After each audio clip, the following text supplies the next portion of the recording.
But one of the things personally that I admire about you is how you speak about your weaknesses and you speak about the struggles that you have with your mental health.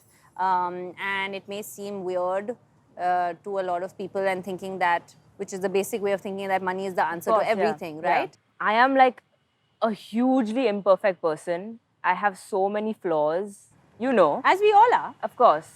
And the word struggle is something that I personally struggle with because I think that compared to everyone in this world, I literally have no struggles. And I think it's disrespectful for me to say, I mean, there are people on the streets who don't have food, don't have clothes, like it starts from there and then of course it keeps going up, right? So I think I don't like to use that word. I think I haven't struggled at all. We all have our own journeys. I think I've had my journey.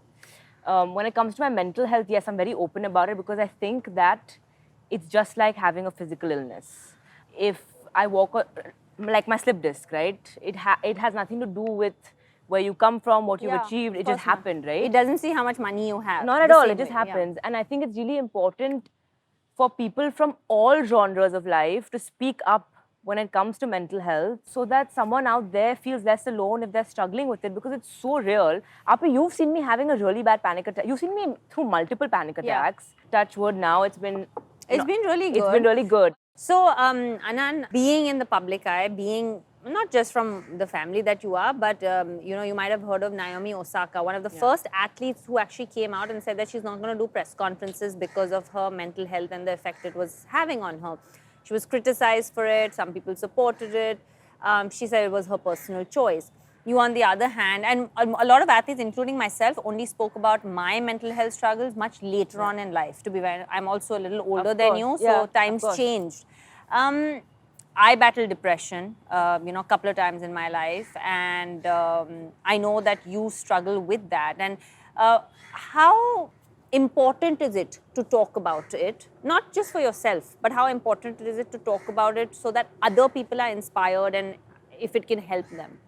I think it's all about self-acceptance. Once I accepted that, okay, these are my struggles, or whatever you want to call them, this is my journey, this is what I experience, I was able to turn those into my superpowers. The creativity that comes to me during some phases of feeling low.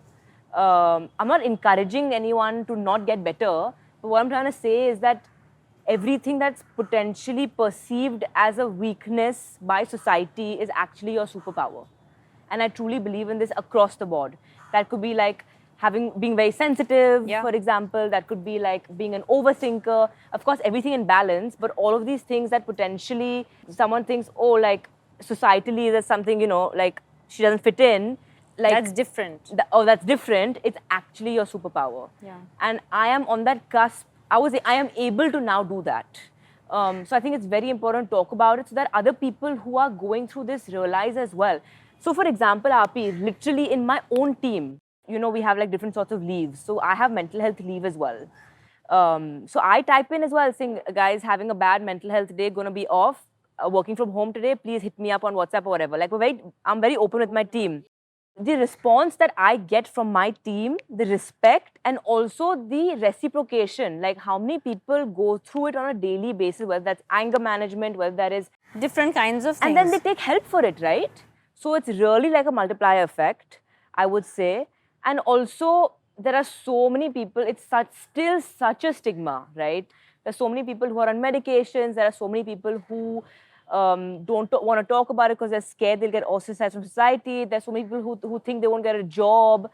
And I really just want to, tell them that you're not alone and it is your superpower. Yeah. Like as soon as you accept it for yourself, it's your superpower.